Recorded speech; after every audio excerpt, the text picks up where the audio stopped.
Hello friends, this is Maha. எல்லாரும் எப்படி இருக்கீங்க? நல்லா இருக்கீங்களா? ஓகே, டெய்லி நல்லா இங்கிலீஷ் பேசி பழகுறீங்களா? உங்களுக்கு சின்ன சின்ன வேர்ட்ஸ் தெரியுது அப்படின்னா அந்த வேர்ட்ஸை வச்சே பார்த்தீங்கன்னா ஒரு சிம்பிளான சென்ஸ் பேசி பழகுங்க. நான் இங்கிலீஷை பொறுத்த வரைக்கும் டெய்லி பேசி பழகுனா தான், அதாவது ப்ராக்டிஸ் பண்ணால் மட்டும்தான் ஃப்ளூயண்ட்டாக இங்கிலீஷ் நம்மளால் சீக்கிரமாக பேச முடியும். ஓகே, இன்றைக்கி நம்ம சேனலில் இருக்கிற சப்ஸ்கிரைபர்ஸ் பார்த்திங்கன்னா நிறைய பேர் என்ன டாப்பிக்கில் வீடியோ கேட்டிருக்கீங்க அப்படின்னா இஃப் கிளாஸ் பற்றி கேட்டிருக்கீங்க. ஸோ இந்த வீடியோவில் இந்த டாப்பிக்கை நான் உங்களுக்கு ரொம்ப ஈஸியாக சிம்பிளாக சொல்லிக் கொடுக்க போகிறேன். ஸோ வீடியோவை ஸ்கிப் பண்ணாமல் கவனமாக கவனிங்க. அதுக்கு முன்னாடி நம்ம சேனலில் இப்போ தான் நீங்கள் ஃபர்ஸ்ட் டைம் பார்க்குறீங்கன்னா சப்ஸ்கிரைப் பண்ணிக்கோங்க. வீடியோ பிடிச்சிருக்குன்னா லைக் பண்ணிட்டு வீடியோ பாருங்கள். ஓகே, இங்கே பாருங்களேன்.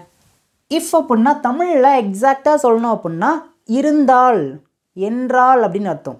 இன்னமும் அழுத்தி எக்ஸாக்டாக சொல்லணும் அப்படின்னா இங்கே கவனிங்க, வந்தால், தாள் இல்லை முடியுது பார்த்தீங்களா? இந்த மாதிரி நீங்கள் ஒரு சென்டென்ஸை தமிழில் பேசுகிறீங்க அப்படின்னா நீங்கள் இஃப் வச்சு தான் இங்கிலீஷில் நீங்கள் பேசணும். ஓகே, இப்போ இங்கே நான் ரொம்ப பேசிக்கான 6 சிம்பிளான தமிழ் சென்டென்ஸ் எழுதியிருக்கேன். இந்த 6 தமிழ் சென்டென்ஸ்க்கும் உங்களுக்கு இப்போ ஆன்சர் பண்ணுறது ரொம்ப ஈஸியாக இருக்கும். இப்போ ஃபஸ்ட் டைம் பாருங்கள், நீ வந்தால் நம்ம அடிக்கடி பயன்படுத்துவோம் பார்த்தீங்களா? நீ வந்தா எப்படி பேசலாம்? இந்த மாதிரி சென்டென்ஸ்லாம் நீங்கள் பேசுகிறதுக்கு தான் இந்த இஃப் கிளாஸ் அப்படிங்கிற அந்த கான்செப்ட் உங்களுக்கு நல்லா தெரிஞ்சிருக்கணும். எப்படி பேசலாம் அப்படின்னா, இஃப் யூ கம், அவ்வளோதாங்க, முடிஞ்சிச்சு. இஃப் யூ கம், நீ வந்தால், நாளையிலேருந்து பார்த்தீங்கன்னா உங்களுக்கு இஃப் கிளாஸோட கான்செப்டை ஃபுல்லாக டீட்டெயிலாக இந்த வீக் ஃபுல்லாக நான் சொல்லிக் கொடுக்க போகிறேன். ஸோ அதனால் இந்த வீக் ஃபுல்லாக பார்த்தீங்கன்னா இஃப் கிளாஸோட கான்செப்ட் தான் நம்ம சேனலில் வரப்போகுது. நீ வந்தால், if you come, if you come, நீ வந்தால், அவ்வளோதாங்க. இப்போ நான் சொல்கிறேன், நான் வந்தா, நான் வந்தால். If I come, if I come, நான் வந்தால், அவ்வளோதான். ஓகே, இப்போது மிச்சம் இருக்கிற இந்த சிம்பிளான சென்டென்ஸ்க்கு உங்களுக்கு ஆன்சர் தெரிஞ்சுன்னா உங்களுடைய ஆன்சரை வரிசையாக என் கூட சேர்ந்து காமெண்ட்டில் ஆன்சர் பண்ணிட்டே வாங்க பார்க்கும். செகண்ட் பாருங்கள், நீ போனால், நீ போனால், நீ ஊருக்கு போனால், நீ சென்னைக்கு போனால், நீ கடைக்கு போனால், ஆன்சர் பண்ணுங்க பார்க்கும். இஃப் யூ கோ, அவ்வளோதாங்க, நீ போனால். தேர்ட் பாருங்கள், நீ பேசினால், நீ அவன் கூட பேசினால், நீ என் கூட பேசினால், இப்படிலாம் சொல்லுவோம் பார்த்தீங்களா? எப்படி பேசலாம்?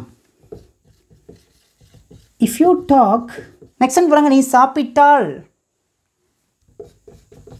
இஃப் யூ ஈட், நீ சாப்பிட்டா நான் சாப்பிடுவேன், சொல்லுவோம் பார்த்தீங்களா? If you eat, I will eat.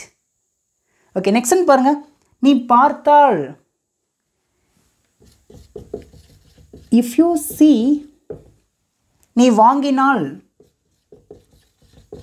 If you by, அவ்வளோதாங்க, முடிஞ்சிச்சு. இப்போ உங்களுக்கு இந்த இஃப் அப்படிங்கிற கான்செப்டை எந்த இடத்துல எப்படி பயன்படுத்துன்னு தெரிஞ்சிருச்சா? இதில் பார்த்தீங்கன்னா டைப் 0, டைப் 1, டைப் 2, டைப் 3 இந்த 4 கண்டிஷனல் கிளாஸ் இருக்குது. ஸோ வரக்கூடிய நாட்கள்லாம் பார்த்தீங்கன்னா இந்த 4 கண்டிஷனல் கிளாஸ் நான் உங்களுக்கு ரொம்ப டீட்டெயிலாக ரொம்ப சிம்பிளாக சொல்லிக் கொடுக்க போகிறேன். ஓகே, இப்போ அதுக்கு முன்னாடி ஜஸ்ட் நம்ம பேசிக் மட்டும் பார்க்கலாம். இஃப்னா என்ன, அதை எப்படிலாம் தமிழில் நம்ம பேசுவோம், எப்படி இங்கிலீஷில் நம்ம டிரான்ஸ்லேட் பண்ணி பேசுகிறேன்னு சொல்லிட்டு பார்க்கலாம். ஓகே, எல்லாரையும் கூட சேர்ந்து ஆன்சர் பண்ணுங்கள். நீ வந்தால், இஃப் யூ கம். நீ போனால், இஃப் யூ கோ. நீ பேசினால், இஃப் யூ டாக். நீ சாப்பிட்டால், இஃப் யூ ஈட். நீ பார்த்தால், இஃப் யூ see. நீ வாங்கினால், இஃப் யூ பை. ஈஸியாக இருக்குதாங்க. ஓகே, இப்போது டிஸ்பிளேல தெரியுது பார்த்தீங்களா? நான் வந்தால், நான் போனால், நான் பேசினால், நான் சாப்பிட்டால், நான் பார்த்தால், நான் வாங்கினால். இதுக்கு நீங்கள் ஆன்சர் பண்ணுங்கள் பார்க்கும். உங்களுக்கு ஆன்சர் தெரிஞ்சுன்னா வீடியோ பாஸ் பண்ணுங்கள், காமெண்ட்டில் உங்களோட ஆன்சரை வரிசையாக நீங்கள் டைப் பண்ணுங்கள். ஓகே, நான் இப்போ ஆன்சர் பண்ணுறேன். எல்லோரும் என் கூட சேர்ந்து கொஞ்சம் சீக்கிரமாக ஆன்சர் பண்ணுங்கள் பார்க்கும். If I come, if I go, if I talk, if I eat, if I see, if I buy. இந்த இஃப் அப்படிங்கிற வேர்ட் பார்த்திங்கன்னா பார்க்க சின்னதாக இருந்தாலும் அதோட மேக்கிங், சென்டென்ஸ் மேக்கிங் பார்த்திங்கன்னா ரொம்ப எஃபெக்டிவாக இருக்கும். ஸோ அதனால் இந்த கான்செப்டை நல்லா இந்த வீக் ஃபுல்லாக நீங்கள் நல்லா ப்ராக்டிஸ் பண்ணிட்டே இருங்க. ஓகே, இப்போ நம்ம இன்னும் நிறைய சென்டென்ஸ் நம்ம பேச ஆரம்பிக்கலாமா? ஓகே ஃப்ரெண்ட்ஸ், இங்கே நான் 5 சிம்பிளான தமிழ் சென்டென்ஸ் எழுதியிருக்கேன். இந்த 5 சென்டென்ஸும் பார்த்தீங்கன்னா கம்ப்ளீட்டாக இருக்கா அப்படின்னா கம்ப்ளீட்டாக இல்லை, ஜஸ்ட் கண்டிஷனை மட்டும்தான் நம்ம சொல்லியிருக்கோம். நீ அவனை பார்த்தாள். அப்போனா இந்த சென்டென்ஸை நம்ம எதை வச்சு தான் பேச ஆரம்பிக்கணும் பாருங்கள், பார்த்தாள். அப்போனா இஃப் வச்சு தான் நீங்கள் பேசணும். உங்களுக்கு ஆன்சர் தெரியுதா? உங்களுக்கு ஆன்சர் தெரிஞ்சுன்னா உங்களுடைய ஆன்சரை காமெண்ட்டில் நீங்கள் வரிசையாக நீங்கள் டைப் பண்ணுங்கள். அது நிறைய பேருக்கு ரொம்ப யூஸ்ஃபுல்லாக இருக்கும். ஓகே, ஃபஸ்ட் ஒன் பாருங்கள், நீ அவனை பார்த்தால். If you see him. If you see him, him அப்படின்னா அவனை அப்படின்னு சொல்லுவோம். இந்த himமை நம்ம ஆப்ஜெக்ட் ப்ரோனவுன் அப்படின்னு சொல்லுவோம். ஓகேங்களா? எல்லாரும் என் கூட சேர்ந்து பேசுங்க. If you see him, if you see him, நீ அவனை பார்த்தால். செகண்ட் பாருங்க, நீ அவளை பார்த்தால். நீ அவளை பார்த்தால். ஆன்சர் பண்ணுங்க பார்க்கும். வாய் திறந்து பேசுங்க. If you see her, her அப்படின்னா அவளை அப்படின்னு அர்த்தம். she அப்படிங்கிறது சப்ஜெக்ட் ப்ரோனவுன், her அப்படிங்கிறது ஆப்ஜெக்ட் ப்ரோனவுன். அவ்வளோதான். இப்போ தேர்ட் பாருங்க, நீ மகாவை பார்த்தால். நீ மகாவை பார்த்தாள். பார்த்தாள் இல்லை முடியுது பார்த்தீங்கன்னா, அப்போனா நீங்கள் இஃப் வச்சு தான் பேசணும். இஃப் யூ see மகா, இஃப் யூ see மகா, நீ மகாவை பார்த்தாள். ஓகே, நெக்ஸ்ட் பாருங்க, நீ அபியை பார்த்தாள். நீ அபியை பார்த்தாள். ஆன்சர் பண்ணுங்க பார்க்கும். இஃப் யூ see அபி. நெக்ஸ்ட் ஒன், நீ அவர்களை பார்த்தால். நீ அவர்களை பார்த்தால்.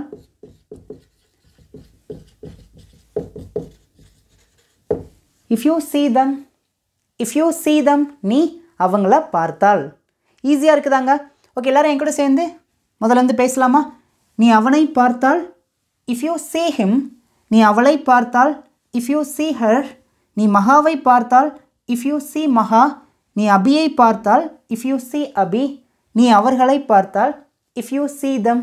அவ்வளோதாங்க. இங்கிலீஷை பொறுத்த வரைக்கும் ரொம்ப கஷ்டம்லாம் கிடையாதுங்க. ஒரு சின்ன கான்செப்டை நீங்கள் நல்லா தெரிஞ்சு வச்சுக்கிட்டீங்க அப்படின்னா அந்த கான்செப்டை வச்சு டெய்லி நீங்கள் பேச ஆரம்பிங்க. நான் அவங்க எல்லாத்தையும் நல்லா என்கரேஜ் பண்ணுறீங்க, உங்களாலேயும் முடியுங்க. இது ஜஸ்ட் ஒரு லாங்குவேஜ், அவ்வளோதான். நம்ம பேசுகிறத இன்னொருத்தவங்களுக்கு புரிய வைக்கிறதுக்காக தான் இந்த லாங்குவேஜ் அப்படிங்கிறது இருக்குது. இதை தாண்டி வேறு ஒன்றுமே கிடையாது. ஸோ உங்களாலையும் நல்லாவே இங்கிலீஷ் பேச முடியும். டெய்லி ப்ராக்டிஸ் பண்ணுங்கள், டெய்லி பேசி பேசி பழகுங்க. ஓகே ஃப்ரெண்ட்ஸ், இப்போ நம்ம இதே மாதிரி இன்னொரு சிம்பிளான கான்செப்டை நம்ம பார்க்கலாமா? ஓகே, எல்லாருமே ஆன்சர் பண்ண ரெடியாக இருக்கீங்களா? உங்களுக்கு ஆன்சர் தெரிஞ்சுன்னா வழக்கம் போல் காமெண்ட்டில் நீங்கள் ஆன்சர் பண்ணிட்டு வாங்க. ஃபர்ஸ்ட் ஒன் பாருங்கள், நீ பள்ளிக்கு போனால். பாருங்கள், போனால் அப்படின்னு பேசியிருக்கோம். பேசலாமா? If you go to school, if you go to shop. புரிஞ்சிருச்சா? ஈஸியாக இருக்குதா? ஓகே, நெக்ஸ்ட் பாருங்க, நீ வீட்டிற்கு போனால்.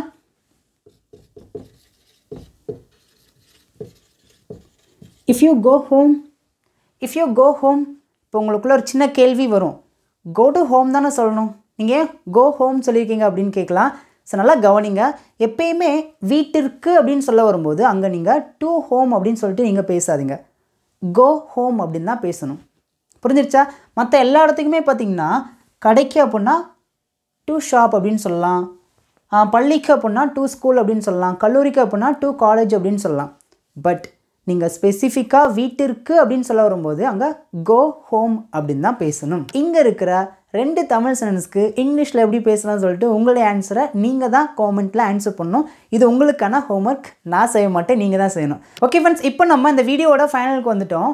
நான் இங்கே 4 தமிழ் சென்டென்ஸ் எழுதியிருக்கேன். இந்த 4 தமிழ் சென்டென்ஸுமே பார்த்தீங்கன்னா கண்டிஷனை மட்டும் நான் மென்ஷன் பண்ணி பேசலை, அதோடு கூட அதோட ரிசல்ட்டையும் நான் சேர்த்து தான் பேசியிருக்கேன். பாருங்களேன், எனக்கு நேரம் இருந்தால் நான் அதை செய்வேன். நல்லா கவனிங்க. இங்கே கண்டிஷன் எது? எனக்கு டைம் இருந்தால். ரிசல்ட் என்னவா இருக்குது? நான் அதை செய்வேன். ஸோ நம்ம இஃப் கிளாஸ் வச்சு நம்ம பேசும்போது கண்டிஷன் ப்ளஸ் ரிசல்ட் ரெண்டும் சேர்ந்தால் மட்டும்தான் அந்த சென்டென்ஸ் பார்த்திங்கன்னா கரெக்டாக ஃபுல்லாக இருக்குங்க. அது நல்லா ஈஸியாக புரியும், மற்றவங்களுக்கு நம்ம என்ன தான் சொல்ல வரோம்னு சொல்லிட்டு தெளிவாக புரியும். ஃபஸ்ட் டைம் பாருங்கள், எனக்கு டைம் இருந்துச்சுன்னா நான் அதை செய்வேன். எப்படி பேசணும்? எதை வச்சு தான் பேசணும் சொல்லுங்க பார்க்கும். பாருங்களேன், இருந்தால் அப்படின்னா இதை நம்ம இஃப் கிளாஸ் வச்சு தான் பேசணும். பேசலாமா? இஃப் ஐ ஹாவ், என்ன இருந்துச்சுன்னா நேரம், time. If I have time, எனக்கு டைம் இருந்தால் இங்கே ரிசல்ட் என்னவா இருக்குன்னா நான் அதை செய்வேன். இப்போ இந்த சென்ஸ் பார்த்தீங்கன்னா எந்த டென்ஸில் இருக்குன்னு சொல்லுங்க பார்க்கும். ஒரு ஃப்யூச்சர் டென்ஸில் இருக்குது. நான் அதை செய்வேன். செய்கிறேன் கிடையாது, செய்தேன் கிடையாது, செய்வேன். எப்படி பேசலாம்? சிம்பிள் தான். I will do it. If I have time, I will do it. எல்லாரும் சேர்ந்து பேசுங்க. If I have time, I will do it. If I have time, I will do it. நான் அதை செய்வேன். ஓகே, செகண்ட் பாருங்க. நீ படித்தால் தேர்ச்சி பெறுவாய். நீ படிச்சேன்னா பாஸ் ஆவ. இப்படி தானே பேசுவோம். எப்படி பேசலாம்? ட்ரை பண்ணுங்க. நீங்கள் ட்ரை பண்ணுங்க. சிம்பிள் தாங்க. நிறைய பேர் வாயை திறந்து பேசிட்டீங்க. குட். ஆன்சர் பண்ணிடுங்க. இஃப் யூ ஸ்டடி, நீ படித்தால், இஃப் யூ ஸ்டடி, இது பார்த்தீங்கன்னா கண்டிஷன். நீ படித்தால், ஒரு விஷயத்தை செய்தால், இஃப் யூ ஸ்டடி, அங்கே ரிசல்ட் என்னவா இருக்கு? நீ தேர்ச்சி பெறுவாய். எப்படி சொல்லலாம்? இஃப் யூ ஸ்டடி, நான் தமிழில் புரிகிற மாதிரி எழுதிக்கிறேன். If you study you will pass. நீ படித்தால் நீ தேர்ச்சி பெறுவாய். அவ்வளோதாங்க. ஓகே, நெக்ஸ்ட் பாருங்கள். நாங்கள் போனால் அவர்களை சந்திப்போம். இஃப் we go, நாங்கள் போனால், இது கண்டிஷன். நாங்கள் போனால், இதை நம்ம இஃப் கிளாஸ் அப்படின்னு சொல்லுவோம். ஓகேங்களா? ஓகே, மெயின் கிளாஸ் அப்படின்னா என்ன? மெயின் கிளாஸை நம்ம ரிசல்ட் அப்படின்னு சொல்லுவோம். மெயின் கிளாஸ் அப்படின்னா அவங்கள சந்திப்போம். ஒரு விஷயத்தை நாங்கள் செய்தால் அங்கே ரிசல்ட் என்னவாக இருக்குன்னா அவங்கள சந்திப்போம். இதை தான் நம்ம ரிசல்ட் அப்படின்னு சொல்லுவோம், மெயின் கிளாஸ் அப்படின்னு சொல்லுவோம். ஓகேங்களா? எப்படி சொல்லலாம்? அவர்களை சந்திப்போம்னா we will meet them. Okay, எல்லாருமே சேர்ந்து பேசலாம். if we go we will meet them. நாங்கள் போனால் அவர்களை சந்திப்போம். ஃபைனல் சென்ஸ் பாருங்கள். எனக்கு பணம் இருந்தால் நான் அதை வாங்குவேன். இப்போ இங்கே கண்டிஷன் என்ன? எனக்கு பணம் இருந்தால் பேசலாமா? இருந்தால் பேசியிருக்கோம். அப்படின்னா இஃப் வச்சு தான் பேசணும். இஃப் ஐ ஹாவ், எனக்கு இருந்தால், என்ன இருந்தால்னு சொல்லியிருக்கோம்? பணம், money. If I have money, okay, இது கண்டிஷன். ரிசல்ட் என்ன? நான் அதை வாங்குவேன். I will buy it. சேர்ந்து பேசலாமா? If I have money I will buy it. If I have money I will buy it. எவ்வளோ ஈஸியாக இருக்குது பாருங்கள். இது பார்த்தீங்கன்னா கண்டிஷன், இது ரிசல்ட். அவ்வளோதான். ஓகே ஃப்ரெண்ட்ஸ், நான் மறுபடியும் சொல்கிறேன். உங்களுக்கு இஃப் கிளாஸ் வச்சு நீங்கள் நிறைய சென்டென்ஸை பேச முடியுமா அப்படின்னா கண்டிப்பாக முடியும். டெய்லி நல்லா ப்ராக்டிஸ் பண்ணுங்கள். இன்னும் நிறைய சென்டென்ஸ், இந்த கான்செப்ட் வச்சு நீங்களாகவே தமிழில் நிறைய சென்டென்ஸ் எழுதுங்க. அந்த சென்டென்ஸ்க்கு நீங்களாகவே பார்த்தீங்கன்னா இங்கிலீஷில் ஆன்சர் பண்ணி பேசிகிட்டே இருங்க. ஓகே, இப்போ ஃபைனலாக உங்களுக்கான ஹோம்ஒர்க். இங்கே இருக்கிற 2 தமிழ் சென்டென்ஸ்க்கு இங்கிலீஷில் இஃப் கிளாஸ் வச்சு நீங்கள் தான் உங்களுடைய ஆன்சரை காமெண்ட்டில் சொல்லணும். இன்னும் இது போல் நிறைய வீடியோஸில் நான் உங்களை பார்க்குறேன். தேங்க்யூ.